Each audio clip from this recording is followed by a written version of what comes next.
My name is Eleanor Whitmore, and on the day my only son looked me in the eye and said, "Mother, you are too old for millions. You would not even know what to do with them," something inside me shattered. The boy I raised with every ounce of love had reduced me to dust, as if age erased wisdom, as if gray hair canceled worth. He did not know that words can cut deeper than knives, and his arrogance carved scars I will never forget.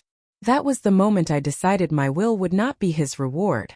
If you love justice stories, like and subscribe and tell me where you are watching from. The spring sunlight poured gently into my sitting room that morning, catching the lace curtains and scattering patterns across the floor. My hands, though marked with veins and softened from years of hard work, still moved gracefully as I folded my knitting. I was 74, but inside I carried decades of experience, strength, and an unshakable mind. I had lived in the same brick house for nearly 50 years, a home filled with photographs of my late husband, Arthur, and our one son, Daniel. Every wall whispered memories. Christmas mornings with laughter spilling into the hallway, summer barbecues in the garden, and late nights when Arthur and I would stay up telling stories until dawn. Arthur had been my partner in every sense of the word. He built a successful logistics company from scratch, working day and night, yet always finding time to sit with me on the porch, a glass of iced tea in his hand, promising that all of this would one day secure Daniel's future. He passed away 10 years ago, and though I missed him every day, I found strength in his legacy. The company flourished even after his death, thanks to loyal managers and a board that respected my oversight. While I had stepped back from daily operations, my voice still carried weight. And so, when the accountants came with quarterly reports, they addressed me, not Daniel. That detail, small as it may sound, lit a quiet resentment in my son's eyes. Daniel was 45, married to a woman named Victoria, with 2 children of his own. To the outside world, he was charming and successful. To me, he was the boy who once clung to my skirts when thunder rattled the windows, who swore he would always take care of me. But children grow, and sometimes they grow into people you can hardly recognize. Daniel had developed expensive tastes. The sleek car in his driveway, the vacations in villas by the sea, the watch that gleamed too brightly on his wrist, they were all proof of how far he had drifted from the values Arthur and I had instilled in him. Money was no longer a tool for security in his eyes. It was a stage, and he craved applause. Victoria, his wife, was no help. Polished, elegant, and always perfectly composed, she carried herself like royalty. But beneath her delicate smile lived ambition sharper than any blade. I often caught her gaze lingering on my jewelry, my silverware, even my paintings. It was the look of someone already rehearsing ownership. Still, I loved my son. Despite the growing distance, despite the way his voice sometimes hardened when he spoke of finances, I clung to the hope that he would one day soften again. Mothers are stubborn like that. We hold on to the image of the child they once were, even when the adult standing before us has chosen a different path. But that morning when he uttered those cruel words, "You are too old for millions," I realized hope was a dangerous thing. My heart ached, but my mind sharpened, because I knew what he truly wanted, and I knew it was time to test whether his love for me was real, or if it had been swallowed whole by greed. The air in the room felt heavy. I stared at him, my knitting resting in my lap, his words still echoing against the walls. He had no idea the storm he had just unleashed. The silence that followed was the kind of silence that changes everything. What Daniel did not know was that I had already started drafting a new will, and his name was not on it. The first betrayal always comes quietly. It does not announce itself with thunder or flashing lights. It slips in disguised as something ordinary. For me, it was a dinner invitation at Daniel's home one Sunday evening. I arrived with a bottle of wine Arthur had once treasured, thinking it would be a nice gesture. The house was immaculate, too perfect, like a magazine spread. Victoria greeted me at the door with a polished smile, her perfume so strong it clung to my coat. "Mother, you look lovely," she said, air-kissing my cheek. Her lips never touched my skin. Daniel appeared behind her, his arm draped casually over her shoulders. "Come in, Mother. We have something exciting to discuss tonight." The table was set with crystal glasses and heavy silver cutlery. Their children sat quietly, eyes glued to glowing tablets, the sound of cartoons buzzing faintly from their screens. I longed for the days when Daniel could not wait to tell me about his school projects, when family dinners meant laughter, not silence. We ate roast beef and potatoes, but it was not the food I tasted. It was the tension. Daniel was too polite, too careful. His knife clinked against his plate as he cleared his throat. "Mother," he began, "Victoria and I have been thinking. The company is doing well, but you are retired now. You should not be carrying so much responsibility. We believe it is time I take full control." I set my fork down slowly. "You already sit on the board, Daniel. You already draw a generous salary. What more do you want?" His eyes narrowed. "Authority. Final say. The company is mine by right. Father built it for me." My heart twisted. "Your father built it for the family. For us all. He trusted me to guard it until you were ready." Victoria leaned forward, her voice smooth like silk but cold beneath. "And surely, Eleanor, you must see that time has come. Daniel has vision. He can expand, modernize. You could relax, enjoy the rest of your years without the burden." I looked at my son. "Do you call your inheritance a burden? Do you see me as one too?" For a moment I thought I saw shame flicker across his face. But it was gone in an instant, replaced by a smug determination. "It is not about you, Mother. It is about progress. Times have changed. Your ways are old-fashioned." There it was again. That word. Old. As if years erased intelligence, as if every wrinkle disqualified wisdom. I pushed my plate away, appetite gone. "And what exactly would you do with full control, Daniel?" His answer came too quickly, rehearsed. "Invest. Merge. Bring in partners who understand global markets. The company could double in size within a decade." I saw Victoria's hand brush his under the table. A signal. A pact between them. My voice dropped low. "And if I refuse?" Daniel's jaw tightened. "Then you will force me to watch the company wither because you cannot let go. Do you really want to be remembered as the woman who held back her own family?" The words stung, not because they were true, but because they revealed something darker. He was no longer speaking as a son. He was speaking as a predator circling prey. I stayed calm. "You are asking me to hand you everything Arthur and I sacrifice for. Without proof you can handle it. Without respect." Victoria's smile did not falter, but her eyes sharpened like glass. "Eleanor, it is not asking. It is destiny." I sat in silence, hearing only the tick of the grandfather clock in the corner. My mind raced, but I kept my face unreadable.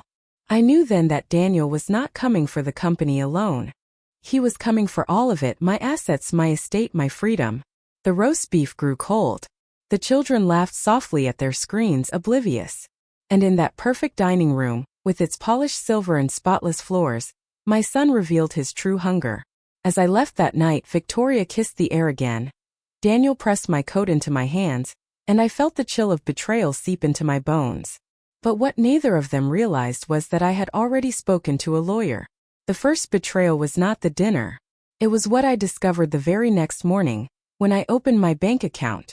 The morning after that dinner, I sat by the bay window with my tea, the steam curling into the air.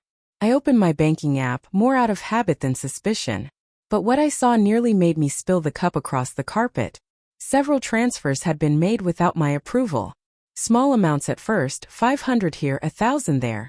But they added up to tens of thousands over months. My heart thudded. Only one person had access to those accounts besides me. Daniel. I dialed the bank immediately. "This is Eleanor Whitmore. I need to report suspicious withdrawals." The man on the other end was calm, almost rehearsed. "Yes, Mrs. Whitmore. All transfers were authorized using your secondary power of attorney." My breath caught. "Secondary? I never signed that." "Yes, ma'am. It was filed 3 months ago. Under your son's name, Daniel Whitmore." My hand shook as I ended the call. He had forged access. My own child had written himself into my finances as if I were already gone. That night I called him. My voice was steady though my insides churned. "Daniel, I checked my accounts today." There was a pause, then a dismissive chuckle. "Mother, do not worry. I moved some funds into safer investments. You would not understand the strategies, but it is for the best. You forged my signature." His voice hardened. "It is not forgery when it is family. You are elderly. Mistakes happen. I am only protecting our assets." "Our assets?" I whispered. "Or yours?" Silence. Then a click. He had hung up. The betrayal deepened the next week. I attended a board meeting for Arthur's company. As I walked into the conference room, I saw Daniel already seated at the head of the table, speaking confidently to the executives. And with my mother stepping back, I will ensure smoother leadership. The transition has been long overdue, he was saying when I entered. All eyes turned. My pulse quickened. Excuse me, I said firmly, stepping back. Daniel rose halfway, his smile strained. Mother, you must have misheard. I was simply updating them on potential succession planning. I scanned the room. Some executives avoided my gaze. Others looked uncomfortable. I saw the seed of doubt he had been planting in their minds. I sat down at the head of the table deliberately. As far as this company is concerned, I am still the chair. Do not mistake your eagerness for authority.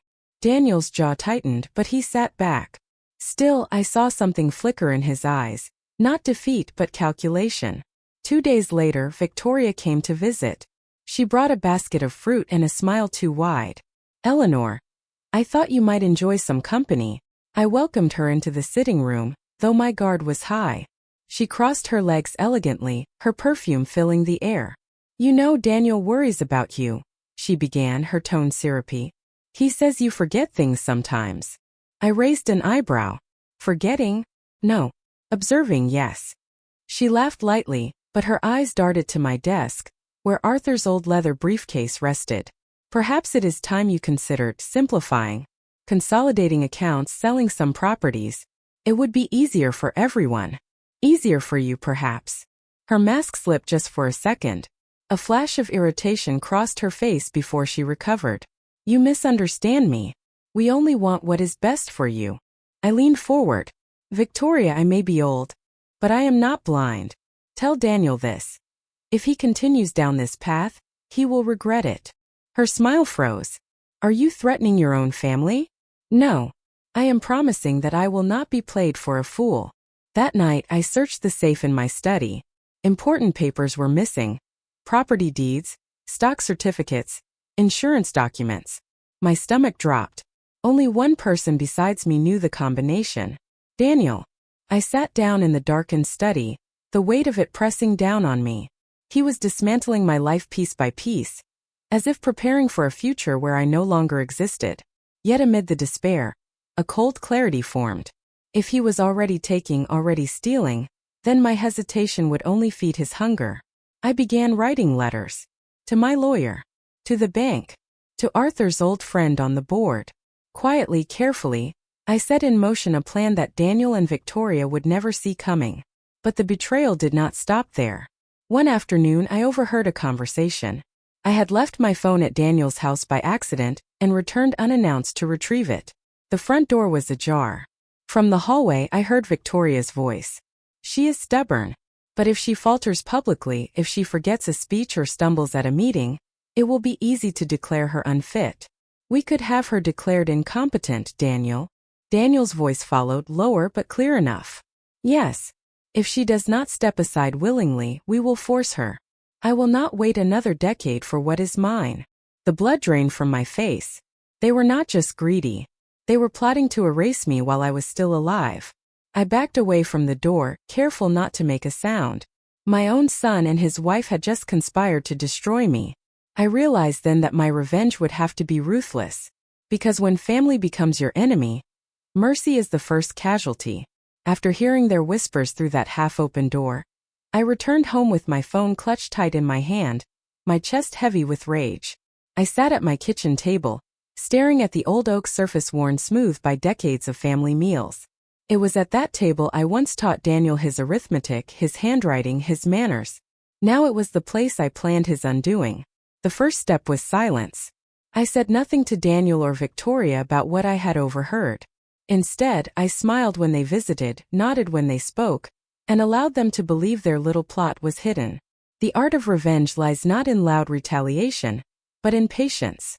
I met quietly with my lawyer, Mr. Harris, a man who had known Arthur and respected him deeply.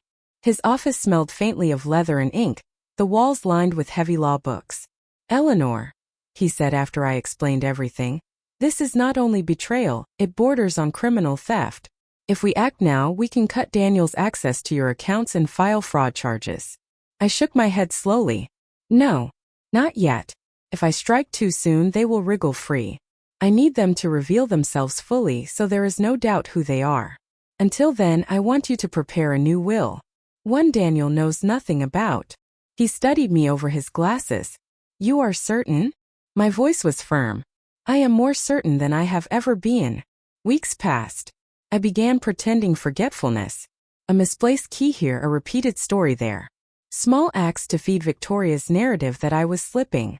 Every time her eyes lit up with subtle triumph, I knew the trap was tightening. One evening Daniel stopped by unannounced.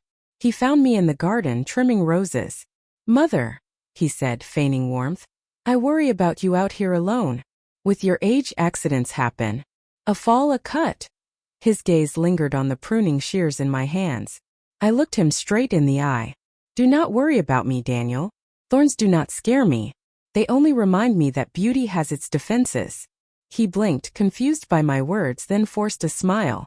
Still, perhaps it is time we considered moving you into something more manageable. A retirement villa, maybe. Close to us.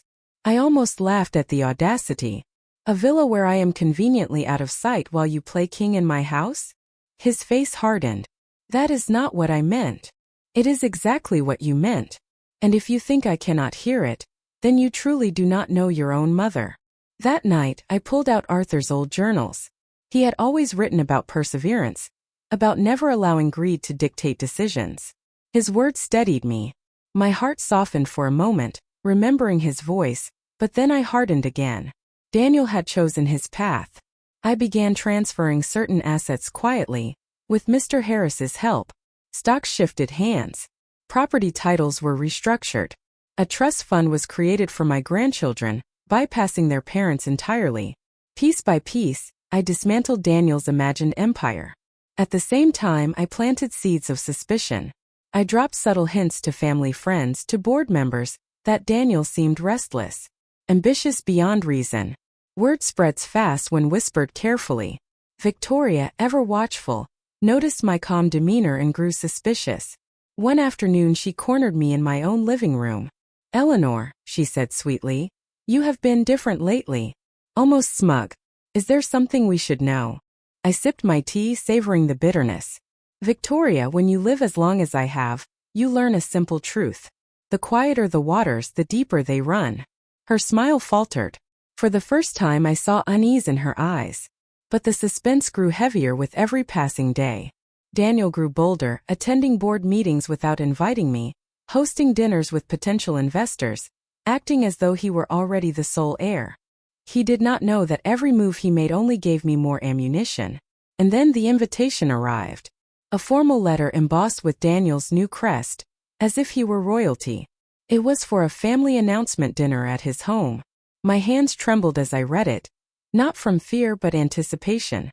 Something told me this would not be an ordinary gathering. I folded the letter slowly and smiled. They thought the stage belonged to them, but they did not know I had already written the final act. The evening of Daniel's family announcement dinner arrived with a storm brewing in the distance. Dark clouds pressed low against the horizon, and thunder rumbled faintly, as if the heavens themselves sensed conflict.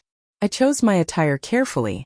A simple navy dress Arthur had always admired, pearls at my neck, and a shawl woven from wool I spun decades ago. It was not wealth I wore that night, but memory, strength. When I arrived at Daniel's house, the driveway glittered with expensive cars.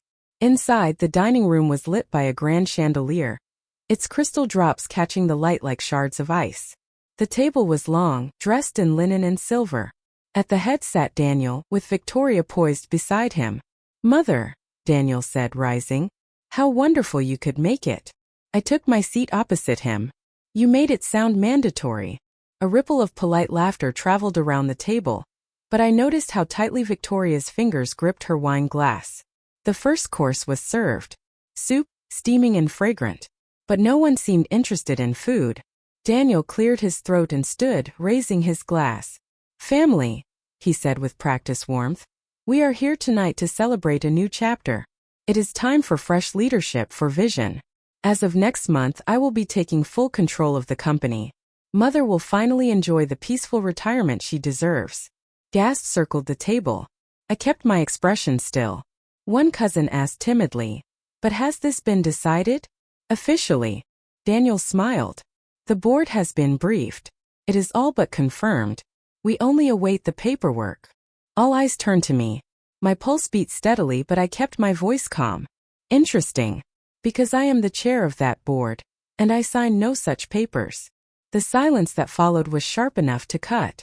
Victoria leaned forward, her smile brittle. "Eleanor, surely you must see how tired you have become. Daniel only wishes to save you from unnecessary strain." I tilted my head. "Tired? No. Disappointed, yes." Daniel's mask cracked for a moment. His voice rose. "Mother, this is not about you anymore. Times have changed. The world needs leaders who understand it, not relics of the past." I let his insult hang in the air, echoing. Then I said quietly, "And what of loyalty, Daniel? What of honor? Did the world discard those two?" No one spoke. The thunder outside growled louder, rattling the windows. Daniel spread his arms, addressing the family like a politician. "You all know the truth. I am the rightful heir. The company, the estate, all of it will one day be mine. I am simply accelerating the process." I leaned back in my chair, folding my hands in my lap. "You are mistaken, Daniel. You assume time bends to your impatience. But destiny cannot be stolen. It must be earned." His eyes burned with frustration. "Then you leave me no choice, Mother. If you will not step aside willingly, I will make sure the courts see reason. They will not let an aging woman mismanage millions while the next generation waits." A murmur ran through the room. I caught Victoria's satisfied smirk. I said nothing. Not yet. The trap was not ready to spring. I sipped my wine slowly, letting them think they had one. They did not know the documents in my briefcase would turn their triumph into ashes. The storm outside broke just as the storm at the table reached its peak. Rain lashed against the tall windows, the chandelier swayed ever so slightly, and the air was thick with the metallic taste of conflict. I rose slowly from my chair. Every eye followed me. My shawl slipped from my shoulders and I let it fall, standing taller than I had in years. "Daniel," I said, my voice clear, "you speak of inheritance as if it were entitlement. You speak of leadership as if it were conquest. But you forget one thing. I am still here." A hush fell. Even the children looked up from their screens. Victoria chuckled softly, too softly. "Eleanor, no one doubts your presence. But your age." I cut her off, sharp as a blade. "My age is my weapon.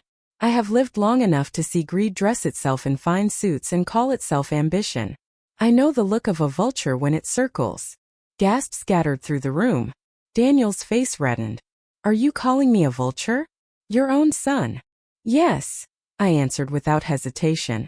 "Because you would rather strip my bones than honor your father's legacy." His hands slammed against the table, rattling the silverware. "You think you can humiliate me in front of family? I am the future of this house." I opened my briefcase and placed a folder on the table. The soft thud echoed like thunder. "The future," I said, "is already written." I opened the folder deliberately, page by page, showing copies of bank statements, unauthorized withdrawals, property deeds missing from my safe, power of attorney documents with signatures not my own. "This," I said, sliding the papers toward him, "is evidence. Evidence that my son has not only betrayed me but stolen from me." The room erupted in whispers. Cousins leaned in, uncles exchanged wide-eyed glances, aunts clutched pearls at their throats. Daniel's voice cracked as he tried to laugh. "Mother, this is absurd. Anyone could have. This is a misunderstanding." I snapped the folder shut. "Enough lies. I heard you and Victoria plotting. I know your plan to declare me incompetent. You want to bury me before I am dead. But I am not the one being buried tonight." The door to the dining room opened, and in stepped Mr. Harris, my lawyer. His umbrella dripped with storm water, but his expression was dry and severe. "Apologies for the intrusion, but Mrs. Whitmore insisted I attend." Victoria's face went pale. You brought a lawyer?" I smiled faintly. "Always bring witnesses when truth is about to stand trial." Mr. Harris placed another set of documents on the table. "This," he announced, is a legally binding amendment to Mrs. Whitmore's will. Effective immediately, Daniel Whitmore is excluded from inheritance due to proven misconduct and financial exploitation. The estate is instead placed in trust for the grandchildren. The silence that followed was deafening. Daniel's mouth opened and closed, but no words came. His children stared at him, confused, sensing the tension but not yet understanding. Finally he roared, "You cannot do this to me. I am your blood." I steadied my gaze. Blood is not a shield for betrayal. I gave you life, Daniel, and you repaid me with theft. Tell me, why should I give you more? His fists clenched, knuckles white. You cannot ruin me like this.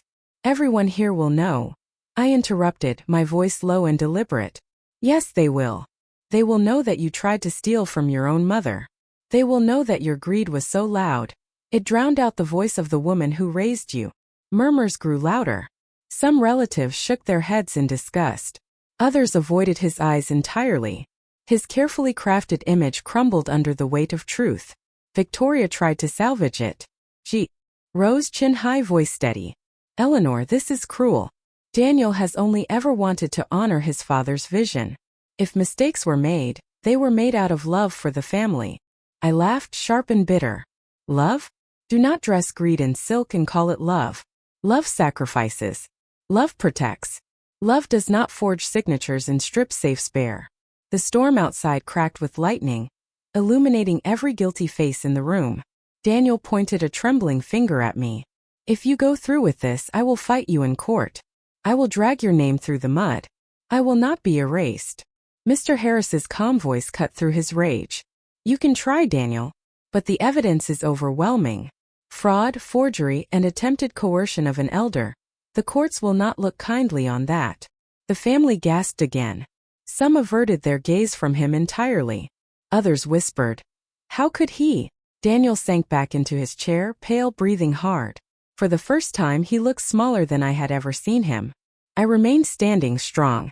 You wanted to take everything from me, Daniel. But tonight you have lost everything. Not because I am cruel, but because you chose greed over love. Tears pricked my eyes, but I did not let them fall. Your father would be ashamed. And that is the worst punishment of all. Daniel lowered his head, but when he lifted it again, there was fire in his eyes. The battle was not over. He was about to lash out in one final desperate attempt. Daniel's chair screeched across the polished floor as he stood, his face flushed, his voice cracking with fury. You think you can humiliate me in front of everyone? He shouted, veins straining at his temples. You think a piece of paper can erase me? No, mother, you cannot. Daniel, I said firmly, cutting through his rage. Sit down. But he did not sit. He grabbed the folder of documents, shaking them above his head. These lies mean nothing. She's losing her mind. She is too old to make rational decisions, and you all know it. Gasps rose again. My heart pounded, but my voice stayed calm. If I am too old, Daniel, why does every bank, every board member, and every lawyer still recognize my authority? Why do you need to forge my name if I were truly unfit? His hand faltered. The folder slipped from his grasp and scattered across the table, evidence gliding into the laps of stunned relatives. Victoria rose, trying to steady him. Darling, please. But he shoved her arm aside. Do not darling me. You told me she would give in. You said she was weak. The room froze. Victoria's carefully painted mask shattered in an instant. Her face twisted with rage. Do not you dare blame me, Daniel. You were the one who took the money. You were the one who pushed too far. Their alliance cracked like brittle glass before everyone's eyes. The family watched as husband and wife turned on each other, their whispers sharpening into daggers. You wanted her jewelry. Daniel barked. And you wanted the company. Victoria hissed back.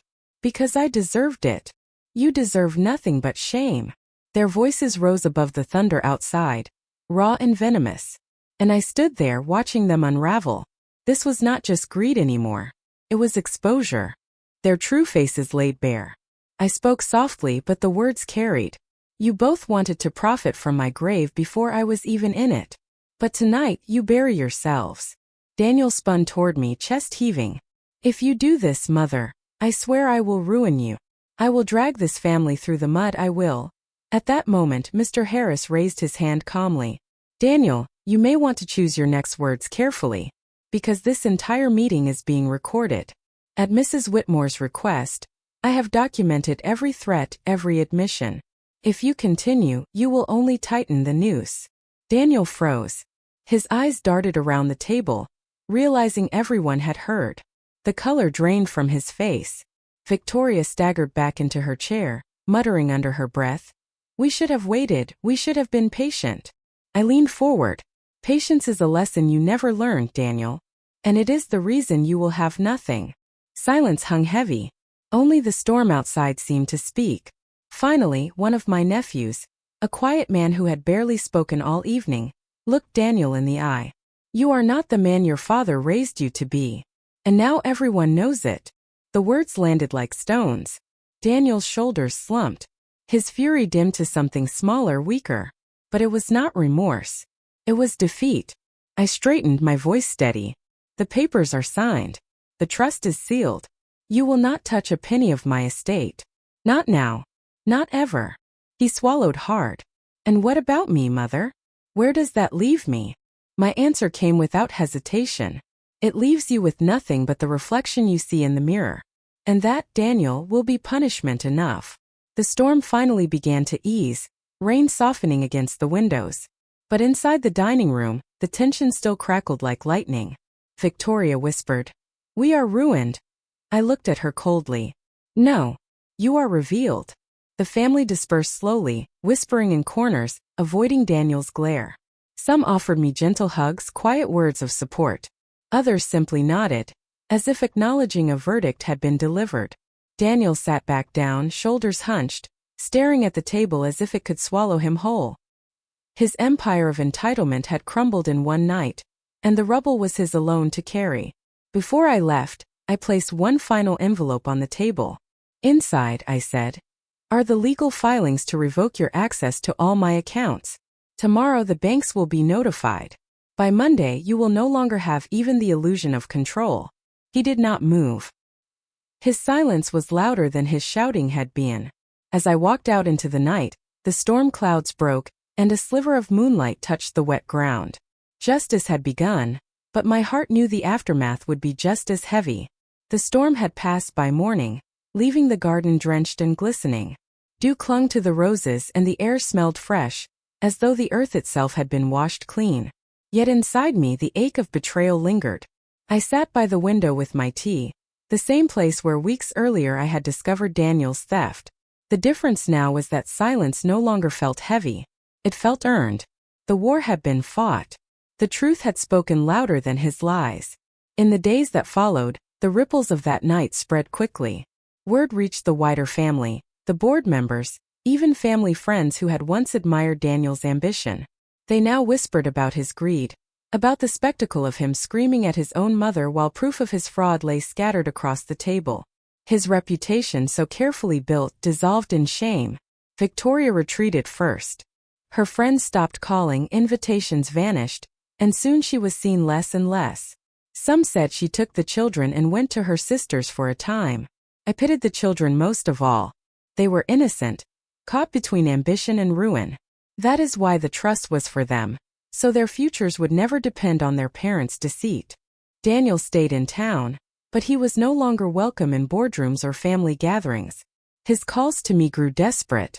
"Mother," he pleaded once, "you cannot leave me with nothing. I made mistakes, yes, but I am still your son."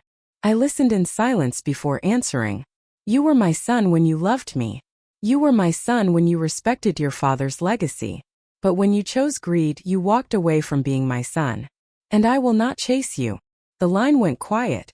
I never heard from him again after that. But amid the sorrow, something unexpected bloomed.